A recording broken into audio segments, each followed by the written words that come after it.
अस्सलाम वालेकुम नाज़रीन, आप देख रहे हैं न्यूज़ टॉक। मैं हूं यशवीन जमाल। बलूचिस्तान के जिला बोलान में दहशतगर्दों की जानिब से जाफर एक्सप्रेस पर हमले और हमले के नतीजे में मुसाफिरों को यरगमाल बनाए जाने के वाक़े ने सूबे में सिक्योरिटी की सूरत हाल और रोज़ बरोज़ दहशतगर्दों के हमला करने की बढ़ती हुई सलाहियत के हवाले से अहम सवालात उठा दिए हैं। जाफर एक्सप्रेस पर हमले की जिम्मेदारी का कलअदम तंजीम BLA की जानिब से कबूल कर जो है वो हमने देखा है कि कबूल कर ली गई है और इतलात के मुताबिक क्वेटा से पेशावर जाने वाली जाफर एक्सप्रेस पर हमले के वक्त 400 से ज़ायद मुसाफिर मौजूद थे, जिनमें बड़ी तादाद सरकारी मुलाजमीन की है जो अपने खानदानों के साथ इस ट्रेन में सफर कर रहे थे, जिन्हें दहशतगर्दों ने अपने मुतालबात की मंजूरी के लिए यरगमाल बना लिया है और हुकूमत को 48 घंटे का अल्टीमेटम भी दिया है कि अगर इन 48 घंटों में दहशतगर्दों के मुतालबात तस्लीम ना किए गए तो नताइज की जिम्मेदार हुकूमत होगी। वो कि सिक्योरिटी फोर्सेस की जानिब से हमला आवरों के खिलाफ और यरगमालियों की बाजियाबी के लिए जमीनी और फिजाई ऑपरेशन का आगाज गुज़िश्ता रोज ही कर दिया गया था, ताहम अभी तक यरगमालियों को मुकम्मल तौर पर बाजियाब नहीं करवाया जा सका है और सिक्योरिटी ज़राए के मुताबिक ऑपरेशन ताहाल जारी है।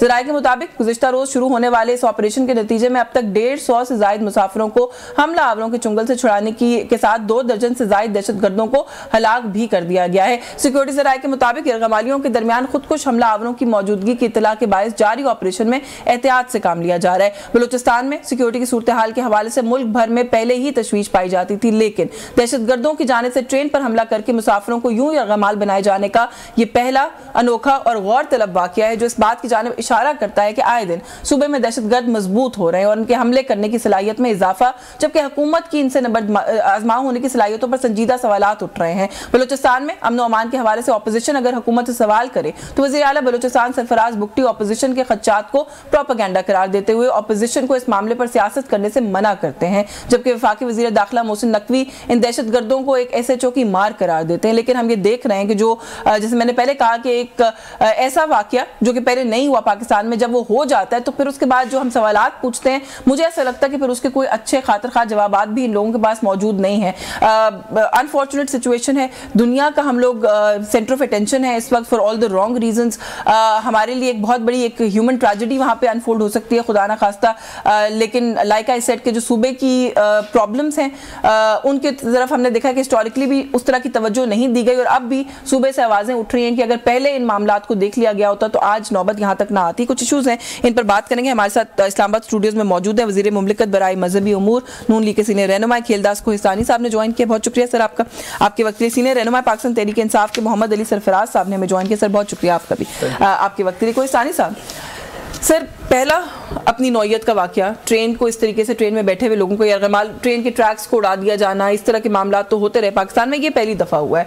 खुदकुश हमलावरों की मौजूदगी भी वहाँ पर बताई जा रही है, बड़ा वेल प्लान था। उनको ट्रेन कहाँ पर वो रोकना चाहते थे, किसी ऐसे मकाम पर जहाँ पे सिग्नल्स और इस तरह का एक्सेस ना, वो बड़ी तैयारी के साथ आए। सर इंटेलिजेंस फेलियर है, सूबे को जो हमने हमेशा इग्नोर किया है ट्रेडिशनली, उसका नतीजा इसको कैसे देखते हैं आप?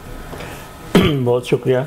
पहले तो ये इंतहाई अफसोसनाक अमल है और ये जो दहशत और वहशत का जो आजकल पहले भी दहशतगर्दी के वाक़यात हुए हैं, जिस तरह आपने फरमाया, बदकिस्मती से इस मुल्क में दहशतगर्दी जो पेशावर का जो APS का साने है, जैसे यहाँ रूनुमा हुए हैं, इस तरह हमारे गिरजाघरों में, कलंदर पे, मस्जिदों में बम ब्लास्ट, और इस मौके पे रमज़ान मुबारक का मुक़द्दस महीना, अपने ही भाइयों को यरगमाल बनाना, उनके फैमिली कितने लोग परेशान हैं, पूरे पाकिस्तान में इसका गम है कि ये बाहिफाज़त सारे जो शहरी है वापस आ जाए। देखें, बलूचिस्तान के जो ये हालात हैं, ये सियासी जो अमल हो या इसकी ज़िम्मेदार वो नहीं है, मगर वो लोग जो पाकिस्तान को फल फूल तरह देखना नहीं चाहते, खुशहाल देखना नहीं चाहते, पाकिस्तान को कमज़ोर करना चाहते हैं, तो ये जो बलूचिस्तान में कई सालों से ये जो कुछ हो रहा है, उसमें हमारे दुश्मन मुल्क भी उसके पीछे हैं, उनको सपोर्ट है, ये उनके एजेंट बनकर काम कर रहे हैं। और ये जो आप कह रही हैं फोर्सेस की, मैं समझता हूँ फोर्सेस हमारी जो है दहशतगर्दी 9/11 के बाद सबसे ज़्यादा दुनिया के अमन के लिए, खित्ते के अमन के लिए, और हमने कुर्बानियाँ दी हैं। और जो हमारे अड़ोस पड़ोस में जो मुल्क है, उसकी वजह से आप देखें कि जो हमने ये कीमत अदा की है अपने 1 लाख के करीब फोर्सेस। चलो दोबारा आ गए ना उस पॉइंट पे कि कीमत फिर खुदा न खास्ता अदा करनी पड़ जाएगी, बहुत बेहतरी की तरफ आके अब हम वापस मैं आ रहा हूँ, उसी पे आ रहा हूँ। देखें, 2013 में जब नवाज शरीफ साहब आए थे तब भी यही सूरत हाल थी मुल्क भर में, बल्कि KPK जल रहा था। तो ज़रब अज़ब नेशनल एक्शन प्लान बनाया गया जिसमें तमाम सियासी जमातें बशमूल PTI, इमरान खान साहब भी उस मीटिंग में थे, सियासी क़यादत ने फ़ैसला किया, ज़रब अज़ब हुआ और उससे दहशतगर्दी का जो जिन था वो बोतल में बंद हो गया। हमारी फोर्सेस ने कामयाबी हासिल की। तो ये जो आज फिर सूरत हाल है, मैं समझता हूँ ये नेशनल एक्शन प्लान जो हमारे पास बहुत अच्छा, जिससे हमारे नताइज मिले हैं। इस वक्त तो ज़ाहिर इंटेलिजेंस बेस ऑपरेशन तो होता है डे टू डे, जो जिस तरह या इनकी कई कार्रवाइयाँ नाकाम भी बनाई जाती है। तो ये जो कल जो बुज़दिलाना कार्रवाई की गई है, ये इसका मकसद एक ही है कि पाकिस्तान को कमज़ोर किया जाए। मैं समझता हूँ इसको कामयाब हम तभी होंगे एक कौम होकर, जिस तरह हमने साने APS के साथ हम बैठ गए थे। सारे सियासी जमातों के कितने भी इख्तलाफ है, मेरे भाई है, कोई जमात को नहीं चाहती कि इस किस्म की, और ये दहशतगर्दी सिर्फ इस हुकूमत में नहीं, आपको जाके अपनी जमात को भी बतानी चाहिए ना, क्योंकि अनफॉर्चुनेटली इस टाइम पर भी आपकी जमात की तरफ से पॉलिटिक्स हो रही है, आप उनको ब्लेम कर रहे हैं। जो भी हुकूमत आई है उसमें दहशतगर्दी के खिलाफ, जब यहाँ पे इनकी हुकूमत थी तो हम इनके पीछे खड़े हुए थे, प्राइम मिनिस्टर के पीछे खड़े। तो मैं चाह रहा हूँ कि सियासत को एक तरफ रखें, हमें अपने फोर्सेस जो फोर्सेस कुर्बानियां दे रही है उनकी सपोर्ट करनी चाहिए, ना कि उनके खिलाफ प्रोपेगेंडा करना चाहिए। इस मौके पे फोर्सेस के ऊपर तो बाद में से ये जो आप बात करें प्रोपेगेंडा करना चाहिए, पहले एक दूसरे के खिलाफ तो करना बंद करें ना, फोर्सेस की तो बाद में बात होगी। बाकी मामला पे आप बिल्कुल, ये कौमी मसला है, ये एक पार्टी का मसला है। सियासत ना करें, कोई सानी साहब कहते हैं इस पे जरूर कमेंट करें, लेकिन साथ साथ थोड़ा सा जब हम ये कहते हैं ना कि हमने दहशतगर्दी के नासूर को खत्म किया, ये चीजें दोबारा आ रही हैं, हमें कोशिश करनी चाहिए, नेशनल एक्शन प्लान बनाया, आपको लगता है ये सारी बातें जब हम करते हैं तो दिस इंक्लूड्स बलूचिस्तान? क्योंकि एक राय ये पाई जाती है कि वो तो हमेशा इग्नोर रहा है, जिसकी वजह से आज यहाँ तक मामला पहुंच गया है। ये इसमें तो कोई शक वाली बात ही नहीं है। बलूचिस्तान वालों के अपने ग्रीवेंसेस वो एक तो नहीं है और आज के नहीं है, जब से पाकिस्तान बना तब से हैं। अच्छा जनाब, गुजारिश है यशफीन के खेलदार साहब ने बात तो ठीक की कि हमें अब इस वक्त सियासत का टाइम नहीं है, मैं करना भी नहीं चाहता। It's a national crisis we are going through.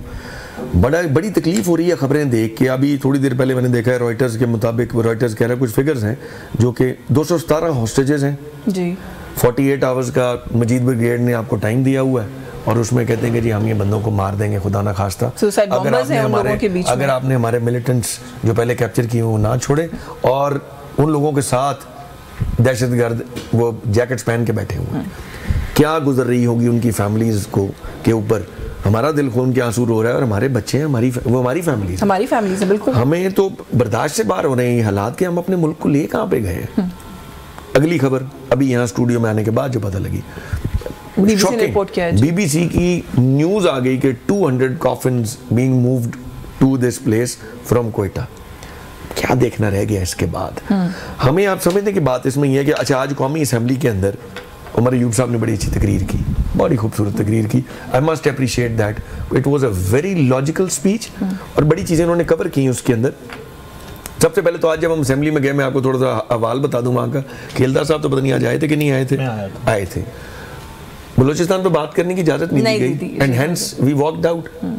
भाई इतना बड़ा मुल्क में मसला बना हुआ है, अब हम पार्लियामेंट में साथ हम कहते हैं कि हमने मसलों का हल करना है, लेकिन हम बात नहीं करेंगे तो फिर कहाँ बात करेंगे? तो फिर करना क्या है, उससे आगे क्या है?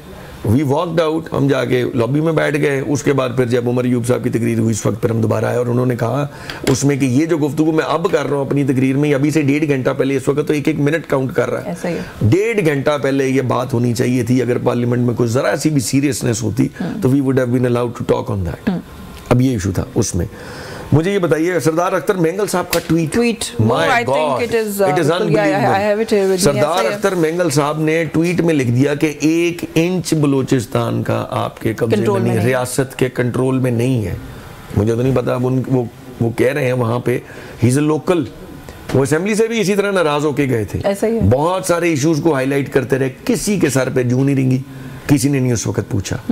फिर एक और मेरा सवाल है, आप तो कहते हैं कि जो मिलिटेंट्स ने जो ज्यादती की, जो उन्होंने हमारी अफवाज में हमारे लोगों पे अगर बंदूक तानी है, उमर अयूब साहब के अल्फाज भी यही थे, मेरे भी यही हैं, ऑब्वियसली हर पाकिस्तानी के यही है, उसकी तो हम मजम्मत करते ही करते हैं। What kind of N intelligence failure was this? Yes, massive. 70-80-100 बंदा रेलवे ट्रैक के साथ खड़ा हुआ, आप दफ़ा 144 लगा के सारे पाकिस्तान के चारों सूबों की पुलिस काम करती है, कोई पॉलिटिकल एक्टिविस्ट पीटीआई का हो, 5 बंदे खड़े हो जाए, दफा 144 उसी वक्त पकड़ के अंदर ले जाते। 70-80 बंदे बंदूकों वाले खड़े हो गए, वो पहुंचे कैसे? ये सारी इंटेलिजेंस जब हम फेलियर को एक्सेप्ट नहीं, उमर अयूब साहब ने कि ये कार्रवाई होनी चाहिए, बिल्कुल कार्रवाई होनी चाहिए इंटेलिजेंस एजेंसीज ने। और मरा कौन है उसके अंदर? अगर हमारे फौजी मरे, अब वो इंटेलिजेंस एजेंसीज के फेलियर को अगर हम यहाँ पे हाईलाइट करते तो ये कोई गुनाह नहीं होना चाहिए कि इस पे भी कोई पीका एक्ट लग जाए। उस फेलियर के बिना पे मरा कौन है? फौजी मर रहे हैं हमारे। अब हम तो उनकी जानों के लिए रो रहे हैं कि आपको इंटेलिजेंस को ये एजेंसियां क्या कर रही हैं, कुछ थोड़ा सा ध्यान इन चीजों की तरफ भी होना चाहिए। अब बलूचिस्तान बाकी मरम पट्टी उनके जख्मों पर रखने वाली बात, मालम बलोच नाम की एक बच्ची ने एक सुसाइड अटैक किया था। She was a local. उस जमाने में कहा जाता था ख्वारिज है। मैंने एक प्रोग्राम में कहा था मैं ख्वारिज कैसे? उसका चाचा भी सरकारी मुलाजिम है पाकिस्तान में, उसका बाप भी मुलाजिम है। हमने उन लोगों को इस पॉइंट तक क्यों लाया? हमें ये सोचने की जरूरत है। वापसी पे वो एक चेक पोस्ट पे खुद का जैकेट पहन के she blasted her own self. Why did we bring them to that point? ये सारे इश्यूज डिस्कस होने वाले हैं। अच्छा, एक और चीज, ये खुदकश धमाके 2 साल पहले क्यों नहीं हो रहे थे? कुछ तो हुआ है ऐसा जिसके तरफ हमारा ध्यान। वो कहते हैं आप लोग लेकर आए हैं दहशतगर्दों को। अस्तगफुरुल्लाह। आप लोगों ने अभी भी अगर खेलदास साहब ये कहते हैं कि हम कोई नेगेटिव बात ना करें इस सिनेरियो के अंदर, तो या इनकी जमात या कोई भी जमात अगर ये कहती है कि ये पीटीआई खवारिज ले आई है, तो बड़े अफसोस की बात। आप नहीं, आप लोगों का मौकफ नहीं है सर, ये तो आपकी पूरी जमात का कंसोलिडेटेड मौकफ है। ख्वाजा आसिफ साहब के भी की ट्वीट भी पड़ी है जिसमें वो ये कह रहे हैं कि इन्होंने लाकर बसाया। आज हमें ये दिन देखना पड़ रहा है। बात यह है कि ये रिकॉर्ड का हिस्सा है। सदर ममलकत आरिफ अलवी साहब ने 102 दहशतगर्दों को एक साइन से छोड़ा। रिकॉर्ड का हिस्सा है। इमरान खान साहब तालिबान की हिमायत करता रहा है, उनके दफ्तर के लिए कहता रहा है। ये रिकॉर्ड का हिस्सा है कि वहाँ 10,000 लोगों को छोड़ा गया। साहब मैं वैसे मानव के साथ आपको थोड़ा सा काटूंगा यहाँ पे, इसके बाद मैं लिहाज नहीं करूंगा आपकी जमात का। नहीं, मैं आप हमें कहते हैं कि हमें आप ये कह रहे हैं, ये सवाल हमें आपने नहीं, आप जवाब देने से पहले ये सोचें कि हमारे मुंह में जुबान है और वो अगर खुल गई तो आपका बेड़ा गर्क हो जाएगा। तो आपके पास जवाब नहीं है। पूरी बात इनका यस्मीन साहिबा का सवाल है कि ख्वाजा आसिफ साहब ने, मैं ये कह रहा हूँ कि देखें ये बिल्कुल हकीकत है, मगर आज जो कुछ हो रहा है हमें एक साथ बैठना पड़ेगा।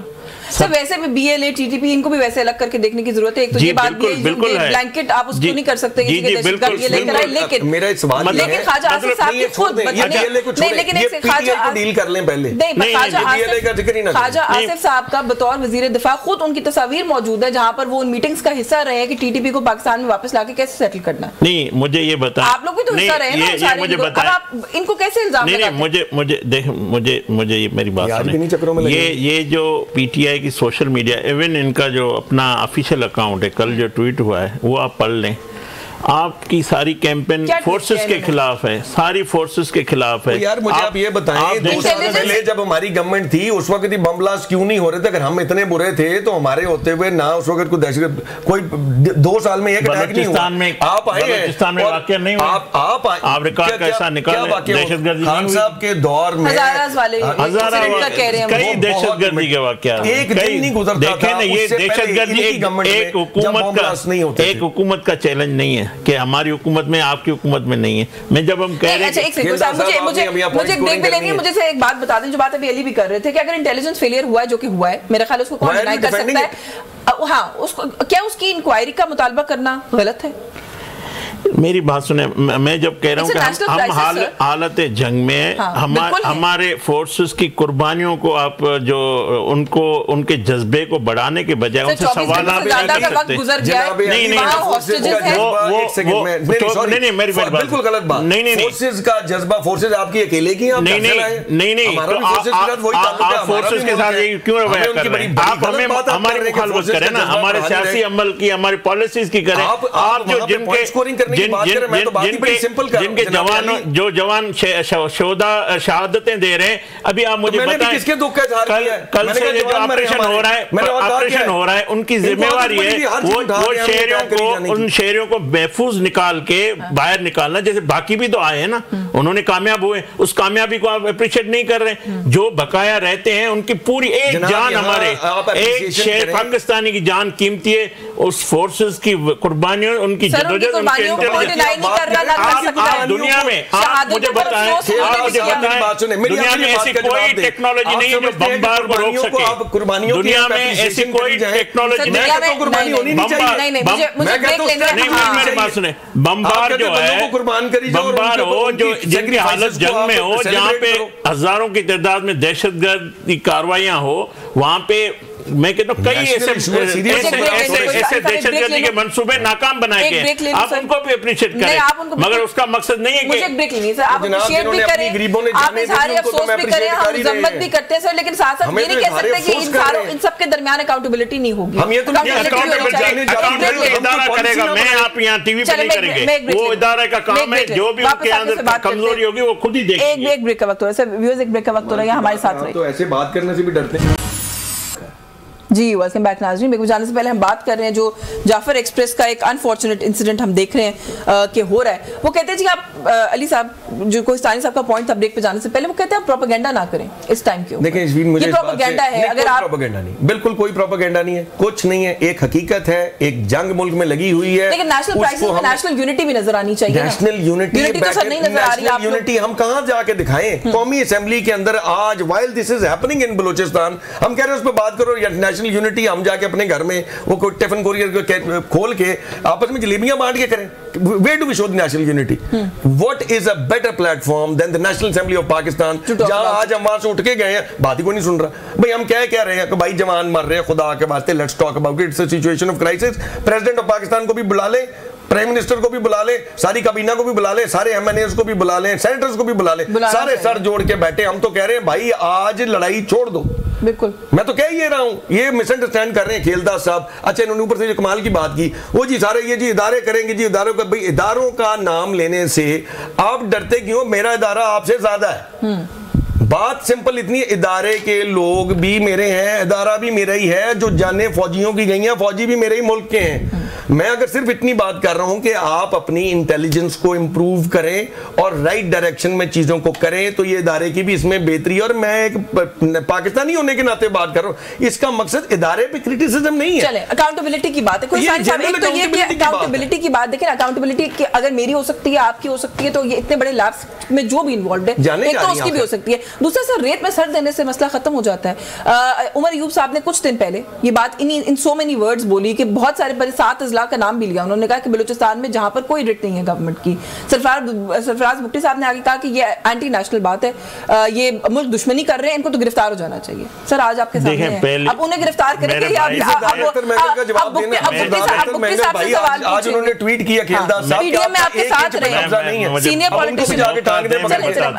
देखें 2 दफा मेरे भाई ने बात की कि हमें असेंबली के फ्लोर पे बात करने नहीं दी जाती। ये फैक्ट है, ठीक है। हाँ। मैं मौजूद था जब अपोजिशन लीडर साहब ने ये जब बात की कि मैं बलूचिस्तान में बात करना चाहता हूं, तो चेयरमैन ने कहा था नहीं, इनकी स्पीच थी, आज दिन में आगाज ही अपोजिशन लीडर से होना था। ये रूल्स है, अपोजिशन लीडर बोलेगा तो इजलास आगे बढ़ेगा। हाँ, तो जो ठीक है कादिर पटेल साहब उन्होंने क्या कहा? उन्होंने कहा कि आपने सदर की स्पीच के ऊपर आज डिबेट ओपन करनी है, आप डिबेट ओपन करनी है। उसके बाद ये एक नेशनल क्राइसिस की सिचुएशन है, आप सारा कुछ छोड़ के मुझे बताएं, अपोजिशन लीडर पाकिस्तान का है ना, बलूचिस्तान पाकिस्तान का हिस्सा है ना, तो आप उसके 2 घंटे बात करें, 4 घंटे आपको कोई नहीं रोक सकता। 1 सेकंड कीमती है, 48 आवर्स का अल्टीमेट, 48 आवर्स आपकी संजीदगी है कि आप ऐसे दिन में जहां जो इस हालत में वॉकआउट करने के क्या जवाब? यार आप कमाल की बात कर रहे हैं, आप बात कर रहे हैं कि उस क्वेश्चन आवर के अंदर आप रूटीन का बिजनेस डिस्कस करेंगे, वहां जाने जा रहे हैं। चलो मैं जरा एक साहब की बात जी, सस्पेंड करें सारे बिजनेस को आप आज। नहीं, सवाल ये नहीं सर, सवाल ये कोई चीजें जो होती है ना वो क्या उसको लगता है आपकी संजीदगी शो करने के लिए भी इंपॉर्टेंट होती है ना। आप ये कहें कि 2 घंटे बाद बात करेंगे, 48 आवर्स के अल्टीमेटम डेडलाइन पे चल रहे हैं आप, जिसमें से 24 तकरीबन गुजर चुके हैं। The clock is actually ticking और आप कह रहे जी इंतजार करें 2 घंटे के बाद तक। 2 घंटे कोई बात नहीं थी। नहीं सर, आधा घंटा ऐसे ना करें, आप बिल्कुल ना करें इतनी बड़ी ट्रेजेडी को। आप वो अगर संजीदा हो ना अपोजिशन लीडर तो सस्पेंड करना चाहिए था। क्वेश्चन आ रहा उसको कई घंटे मिले बात करते हैं ना। इनको अपने फिक्र है, इनको अपनी फिक्र है, इनको फोर्सेस की फौज के खिलाफ प्रोपेगेंडा करना है। आज तो छोड़ देना सर, आज तो छोड़ देना। मैं आपको दे देता हूं कि तमगा ये सबसे ज्यादा पाकिस्तानी है, इन्हीं को दुख है। पाकिस्तानी बाकी सारी दुनिया तो बैठी मजाक कर रही है। आपने पहले नहीं आप कह रहे हैं आपको मैं तरले कर रहा हूं कि मेरी है तो मेरी नहीं है, जितनी आपकी है उतनी मेरी, जितनी इनकी। सर ये बहस ही गलत है ना, ये बहस ही गलत है जो आप कर रहे हैं। हां ये डिबेट गलत हो रही है कि यार बंदे इकट्ठे हुए, हमें सोचने की जरूरत है, इकट्ठे नहीं होने चाहिए। उठा रहे हैं, कह रहे हैं कि तुम क्या कर रहे हो। जो आप सवाल करेंगे कोई नाकामी हुई है तो ये टीवी पे या सड़क पे बात करने की नहीं है। ये जो मुतल्लिका फोरम है उधर जरूर बात हुई है। कहीं के लोगों को गद्दारी के सर्टिफिकेट जो है वो सोशल मीडिया प्लेटफॉर्म से बांटने की चीज है। नहीं सर, ख्वाजा आसिफ साहब ने भी दिया है, इसहाक डार साहब ने भी दिया है। अच्छा मैं इसहाक डार साहब ने कहा है कि इनका गठजोड़ है दहशतगर्दों के साथ, दुनिया को पता लग गया। मुझे आप ये बताएं, मुझे आप ये बताएं खिलाफ प्रोपेगेंडा करेगा उसको क्या कहा जाए। मेरी बात आप बता दें, आप दे देना। लोगों को आदत पड़ी है हर चीज को आप प्रोपेगेंडा आपके पास जवाब ही नहीं किसी चीज। बहुत अनफॉर्चुनेट, बिल्कुल बहुत unfortunate. You don't have anything to say. बहुत हर चीज को कहते हैं प्रोपेगेंडा। प्रोपेगेंडा किस बात का? ये इमरान खान साहब ने कहा था कि ये लोग गद्दार हैं, गद्दारी के एफआईआर निकली। मैं 108 हम तो कह रहे हैं बीएलए को सीडब्ल्यूसी की मीटिंग सीडब्ल्यू मुस्लिम लीग नून हाउस में होती है, उसमें जितने वो शरीक थे उसको गद्दारी की एफआईआर हुई है। हमने कोई इन पे एफआईआर गद्दारी की नहीं कटी है। इन पे इन्होंने आइन तोड़ा है, हमने आर्टिकल 6 अभी तक नहीं लगाया। यू शुड बी थैंकफुल जी अली साहब, बिकॉज़ ये तो आजम नज़ीर तारड़ साहब ने कल सेनेट के सेशन में भी कहा है कि हमने सियासी बुटबारी का मुजाहिरा किया, वरना आप पे तो गद्दारी के वो इस बात पे गद्दारी का मुकदमा चल देना चाहिए। अगर तो पूछ अगर कोई ये पूछ ले कि यार यहाँ पे हम दिन दिहाड़े इतने बंदे इकट्ठे हुए हैं, हमें इन चीजों को इंप्रूव करने की जरूरत है, आप कहे जी ये तो गद्दारी होगी। मेरे भाई आपके पास पार्लियामेंट का फ्लोर मौजूद है। मैं कोई सांसद, मैं वैसे बड़ी मायूसी इस वक्त महसूस कर रही हूँ कि मुल्क में इतना बड़ा क्राइसिस, इतनी बड़ी ट्रेजेडी, डिस्कशन क्या हो रही है? For God sake. नहीं, मेरे आपके डिस्कशन की जरूरत नहीं, हम एक दूसरे पे इल्जाम ना लगाएं। जिसकी जो जिम्मेवारी पार्लियामेंट और कौन सा फ्लोर सर जो आप देते नहीं डिबेट करने के लिए, या सारा वक्त इसके पास। अच्छा चले जनाब को बात करें, मेरा ख्याल है प्रोडक्टिव को बात कर रहे हैं। आपने सिवाय ब्लेम गेम के कभी कुछ किया ही नहीं आपकी जमात ने। आपको आज के मैटर की सीरियसनेस का मेरा ख्याल अंदाजा नहीं है कि आप हमारे साथ बैठे, लेट्स सॉर्ट दिस आउट। हम आपके साथ बैठेंगे, हम आपके साथ बैठेंगे, हम आपके आगे हाथ जोड़ के कहेंगे कि हमें आप जहाँ बुलाएंगे आएंगे, हम आपको बुलाएंगे, इजाजत दें। हम आएंगे, मुल्क की खातिर आएंगे। जी जरूर जाना भी चाहिए, मुल्क की खातिर जाना चाहिए। लेकिन चलें, मैं अगर आपसे बस सर ये सवाल कर लूं अली साहब कि किस तरह से आप इस सिचुएशन को डिफ्यूज करें कि एक्चुअली इस मुल्क में एक नेशनल डिस्कोर्स का आगाज किया जा सके। ये मसला अब बढ़ता चला जा रहा है। आप केपीके में देख लें, दहशतगर्द हमलों के सीक्वेंसेस बलूचिस्तान में भी इसके अलावा हुए, और ये जो हो गया सर ये तो first of a kind incident है जो हो गया। देखिए जी बात सिंपल इतनी है कि हमारी फोर्सेस ने ऑन द ग्राउंड काम करना है। हम अपनी फोर्सेस के पीछे खड़े रह सकते हैं, हम उनके लिए दुआ कर सकते हैं, हम प्लानिंग कर सकते हैं, असेंबली में डिस्कशंस करके, डिलिब्रेशंस करके कोई अच्छी इनपुट दे सकते हैं। बंदूक पकड़ के जाके मौके पे तो नहीं लड़ सकते। हम तो पार्लियामेंटेरियन हैं। अच्छा, एक सवाल आपसे ये जरूर करना चाह रही हूँ, जो अभी आप बात करें, आप बिल्कुल बंदूक पकड़ के नहीं जा सकते, लेकिन जो बंदूक पकड़ के जा रहे हैं उनके बारे में थोड़ी सी जो गुफ्तगू आप लोग कर रहे हैं, वो बिकॉज़ वो ये कहते हैं कि कोई नहीं कर रहा, वो कहते हैं पीटीआई के ट्विटर हैंडल ये इनको आदत है, कोई नहीं कर रहा। खुदा की कसम खा के मैं कहता हूं कि we are very worried for our forces. इन्होंने नून लीग वालों ने एक तमाशा बनाया, वो गवर्नमेंट इनसे चलती कोई नहीं है। ये हर वक्त फौज के साथ पीटीआई को लड़ाने के चक्करों में लगे और इनको काम ही कोई नहीं है। अपनी परफॉर्मेंस नील निखेद हैं, बिल्कुल जीरो। और ये सिर्फ एक काम करते हैं जी, वो तुझी फौज नूं कहते भाई फौज आपकी कोई स्पेशल है, हमारा भी वही रिलेशन है जो आपका है।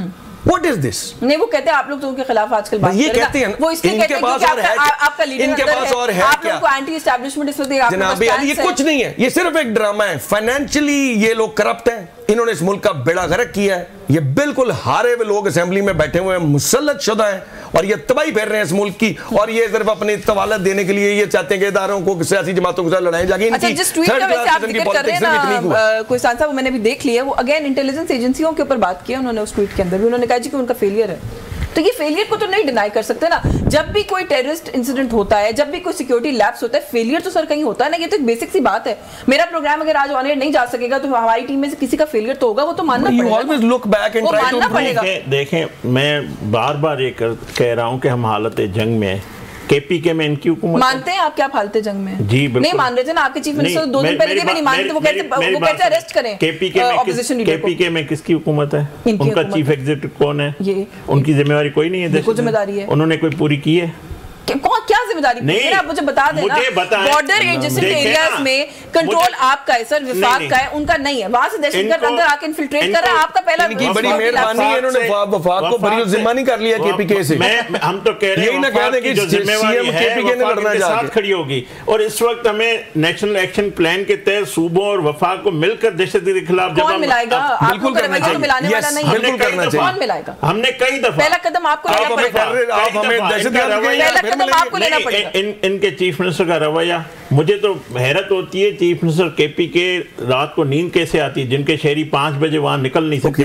आपकी पूरी जमात को हारा हुए इलेक्शन के बावजूद असेंबली में बैठ के नींद आ जाती है। आप हिसाब बाद में कर लें। अब सीएम केपी को नींद कैसे आती है? कितनी आपको उनकी नींद की फिक्र पड़ी हुई है? वाकयात अभी फिर आप इलेक्शन को छोड़ दें। नींद कैसे आती है गंडापुर साहब को मैं पूछती हूँ। मुझे क्विक ब्रेक लेनी है, व्यूअर्स एक ब्रेक का वक्त हो रहा है। ये भी बताएं इनको कैसे आती है।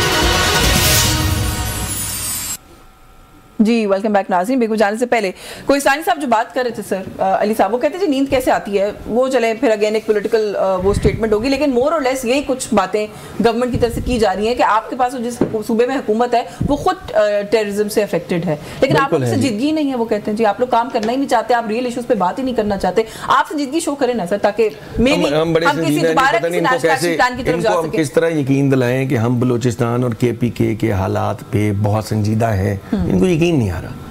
उन्होंने शायद ही नहीं बना लिया कि ये इनको लगता है हम नहीं है संजीदा, हम तो तरले ले रहे हैं कि भाई हम बड़े संजीदा हैं। खुदा के वास्ते इस मुल्क के रियल इश्यूज के बारे में कोई ना कोई बात कर लो। Let's all sit together. हम आपसे दूर भी नहीं जाते, हम आपको हुकूमत वैसे मानते नहीं है, हम आपके मैंडेट को भी नहीं मानते, फिर भी बैठ जाएंगे कम से कम इन इश्यूज पे। लोगों की जानें, हमारे मुल्क की सालमियत, ये चीज़ें खतरे में हैं। हम आखिर सारे पाकिस्तानी, मैं कभी नहीं कहूँगा कि ये पाकिस्तानी नहीं है। पीपल्स पार्टी वाले भी पाकिस्तानी है, ये भी पाकिस्तानी है, हम भी पाकिस्तानी है। ये हमें भी दहशतगर्द कहने का थोड़ा लिहाज करें, थोड़ा लिहाज करें। हमने मैंने कभी वो कहते हैं आप लोग फसादियों का टोला है इनका, क्यों ये इनकी एक स्टैंडर्ड पंच लाइन है, क्योंकि they don't have anything to say. दुनिया में लोगों के बीच में इनकी कोई वक़्त नहीं रह गई। ये इस तरह की कहानियां, पर यही कहानी है इनके पास। वे फॉरवर्ड क्या हो सकता है? चलिए क्विकली मैं फरसानी साहब से भी पूछती हूं। इनके पास शायद कुछ हो जी, आप बता दें आपके पास। There is only one way forward। आप नेशनल धारे में उनको लेके आए, आप सारी जमातों को इकट्ठे बिठाएं, पीटीआई को भी दावत दें। आई गारंटी यू पीटीआई वहां जाएगी, उसके अंदर सिक्योरिटी इदारों के पर्सनल भी बैठे। एक कॉमन इशू है ना हमारे बारे में, सारे स्टेक होल्डर्स बैठे and let's discuss where the problem lies and try to solve that is the most important part। कोइस्तानी साहब, आपको बलूचिस्तान के इशू को अंडरस्टैंड करने की जरूरत है। जो एक ट्रेडिशनल दहशतगर्दी इस मुल्क के कुछ और हिस्सों में होती है, वो उससे एक फर्क इशू है। और अगेन अख्तर मेंगल साहब सीनियर सियासतदान है, काबिल एहतराम है, आप लोगों के साथ भी रहे हैं मुख्तलिफ औकात में अपनी सियासत जब वो कर रहे थे। वो कहते हैं जी आपका तो 1 इंच पे कंट्रोल नहीं है, आपसे मतलब किसी भी हुकूमत का वहाँ पे 1 इंच कंट्रोल नहीं है। उसकी बहाली के लिए सर इस तरह की इल्जाम तराशियां कि डिप्टी प्राइम मिनिस्टर आके इनको दहशतगर्द और फसादी कह रहे हैं अपनी ट्विटर पोस्ट के अंदर, इससे आगे बढ़ने की जरूरत है। बिल्कुल। देखें, फेडरल गवर्नमेंट की जिम्मेवारी, जिस सूबे में दहशतगर्दी हो रही है वहाँ के स्टेक होल्डर, वहाँ का चीफ एग्जीक्यूटिव, फोर्स सब मिलके एक्शन प्लान भी वो लेते हैं, मीटिंग्स भी होती है। चीफ एग्जीक्यूटिव मान तो जाए कि मसला वो तो मानते नहीं, हमने तो माना। थोड़े दिन पहले की स्टेटमेंट है भुट्टी साहब की, उन्होंने कहा बलूचिस्तान बिल्कुल ठीक ठाक है, कोई इशू नहीं। मैं समझता हूँ कि इजलास पहले भी वज़ीर आज़म 2-3 दफ़ा बलूचिस्तान गए, उन्होंने वहाँ पे भी केपीके में भी वफाक में जो वज़ीर दाखिला जा चुके।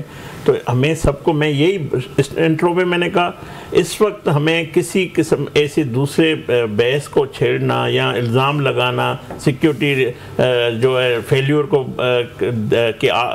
कह कर आप अपने फोर्सेस का निशाना बनाना, ये अमल बिल्कुल दुरुस्त नहीं। मैं अगर अपोजिशन लीडर होता ना, मैं इनकी जगह होता, ये मुतालबा करते जो उनका आईनी हक है कि हमें असेंबली को जो है ब्रीफिंग दी जाए।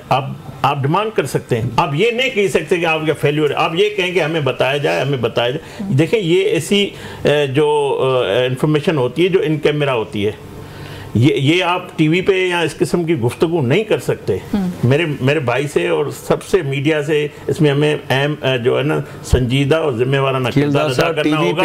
आपको सर, आपको मुझे बुलाया गया है टीवी पे कि देखो यार तुम्हारे मुल्क का हमारे बारे में आप मुझे ये बताएं, ये बीबीसी की रिपोर्ट को अब आप इसको भी छुपा लेंगे। अब वो कह रहे हैं 200 कॉफिन डिस्कशन हो रही है, रॉयटर्स पे हो रही है। हम ये क्या बच्चों वाली यहाँ पे बातें कर रहे हैं? मीडिया को आप जो भी कुछ कहें, मगर ये वो लोग मुझे आप ये बताएं, जो लोग पाकिस्तान को कमजोर करना चाहते हैं, वो बीबीसी की अल्लाह पाकिस्तान को कभी कमजोर ना करे। सर वो मेरे प्रोग्राम में और हमारा मुल्क है। आप मुझे सिर्फ ये बताएं, आप रॉयटर्स को भी कंट्रोल कर लेंगे, आप बीबीसी को भी कह रहे हैं। नहीं, आप बीबीसी का भी मुंह बंद कराएं, आप रॉयटर्स का भी कराएं। किसी का मुंह बंद नहीं करना चाहता, नहीं उनको भी उनका ये बात नहीं करनी चाहिए। आपका अपोजिशन का आपका मुंह बंद करना चाहिए, आपका अपोजिशन का किरदार नहीं करना है, वो आप अदा करें। इन्होंने सिर्फ एक ही बात, I don't want to discuss it any further. खबर को मैं माजरत चाहता हूं आपसे। चले, मैंने वैसे आखिरी वन लाइन कमेंट से वन लाइन कमेंट आप भी करते हैं। मुल्क का एक हिस्सा जल रहा है, 200 से ज्यादा लोग यरगमाल बने हुए हैं, दहशतगर्द हमलावर उनके बीच में बैठे हुए। आदिल बाज़ई साहब को अरेस्ट किया गया, उनके घर में छापा मार के, घर के दरवाजे तोड़ के, पता नहीं क्या कुछ करके। साहिबजादा हामिद रजा साहब की ट्वीट आपके सामने, वो कहते हैं मेरे कमरे में घुस के वायलेट किया गया मेरे कमरे को। अब मुझे बता दें सर, कोई मतलब कोई तो फोकस रखे ना। मैं तो पहले सियासी कारकुन, ये मेरा भाई है, मेरी जाती कोई दुश्मनी नहीं है, किसी की चादर चौदीवारी की बेरुमती नहीं होनी चाहिए। मैं इतना ही बड़ा शुक्र, बिल्कुल किसी बड़ी मेहरबानी, हमारी पहली उन्होंने अच्छी बात की है, मैं उसको अप्रिशिएट करूंगा। मैं उस बेरुमती की हिमायत नहीं कर सकता। अगर कोई किसी केस में मतलूब है, किसी पे चार्जेस है, उसका तरीका कानूनी फॉलो किया जाए। क्यों नहीं होता फॉलो? वैसे आपके ख्याल करना चाहिए, मेरा काम नहीं है, नहीं करता। जिनका जो इंतजामी मामला है उनको करना चाहिए। मैं इस चादर चौदीवारी के हमारे दौर में जब हमारे साथ अगर करना चाहिए, हो नहीं रहा। अगर इनके सदर साहब कहते हैं कि फलाना काम होना चाहिए, मैं स्पीच में गिला करूंगा के साथ जेल में मिलने के गिरफ्तार कर लिया, उसके साथ जो रवैया किया वो भी अफसोसनाक अमल था। अगर हम मजम्मत करते थे, यकीन जाने उस वक्त के दौर में कुछ चीज गलत हुई होगी ना, मैं उसकी मजम्मत करूंगा। मैं कह रहा हूं, अगर किसी भी माओ बेटियों की कोई बेरुमती हुई है, मैं उसकी मजम्मत भी करूंगा, मैं उस अमल की हिसाब मैं उसकी कभी हिमायत भी नहीं करूंगा। तो आज आप कम से कम असेंबली में ये तो कहते हैं यार बोल लेने दो उनको। मामला तो ये वक्त मोरे बाकी कोई इन कैमरा ब्रीफिंग ही मांग लीजिए, उस तरह डिस्कस कीजिए इस इशू को। आपको नहीं लगता कि आप लोगों को भी थोड़ा सा पता नहीं वो मिलेगी? ठीक नहीं मांग लेंगे, नहीं लेकिन मैं वैसे ये भी इनका शौक पूरा कर देंगे। पॉलिटिकल पॉइंट स्कोरिंग से आगे जाके मेरा ख्याल है बात करने की जरूरत है। कसम खा के मैं कहता हूं, मैंने कभी जिंदगी में कसमें नहीं खाई किसी टॉक शो में। मैं कसम खा के कहता हूं कि आज मैं घर से सोच के आया था कि यहाँ पॉलिटिकल पॉइंट स्कोरिंग नहीं करनी। This is not the agenda at all. हर चीज को इन्होंने गलत मतलब दिया, हस्बे आदत, हस्बे मिजाज। मेरे से यस्मीन ने सवाल जो किया तो मैंने जवाब दिया। आप किसी भी चीज को डिस्कस नहीं करना चाहते। हम अगर हमसे जिंदगी में कुछ चीज गलत हो जाए ना, मुझसे 1000 गलतियां हुई हैं जिंदगी में, I always look back and और मैं देखता हूं कि मैं इसको कैसे इंप्रूव कर सकता हूं। का मैं आपको बात ही नहीं करना चाहते, मगर वो तामीरी हो, वो मेरे पास वक्त खत्म हो गया। सुनील के साथ प्रोग्राम को वाइंड अप करते हैं कि ये जो क्राइसिस सिचुएशन है, बेहतरी के बारे में सोचते हैं, इसी को तामीर कहते हैं। क्राइसिस सिचुएशन है, तो पहले इससे हम निकले और फिर सुमीत के साथ आज प्रोग्राम को वाइंड अप करते हैं कि जिंदगियां अल्लाह ताला महफूज रखे। इश्यूज के ऊपर आप सबको फोकस करने के लिए इस्तिताअत अता फरमाए। हम तो ये दुआ ही कर सकते हैं। सर आपका बहुत शुक्रिया। खेलदार साहब आपके साथ मैं एक चीज कहूंगा, यहाँ ऑन द शो जो फौजी वहां लड़ रहे हैं ना, आप तो पता नहीं उनके लिए दुआ कर रहे नहीं कर रहे, मैं कर रहा हूं। मैं करता हूं, बहुत शुक्रिया आपका, बहुत शुक्रिया मोहम्मद अली सरफराज साहब, सर कुइस्तानी साहब, बहुत शुक्रिया सर आपका भी, आपने प्रोग्राम में वक्त दिया। व्यूअर्स न्यूज़ टॉक से आज के लिए बस यही कुछ, मुझे इजाजत दीजिए, अल्लाह हाफिज।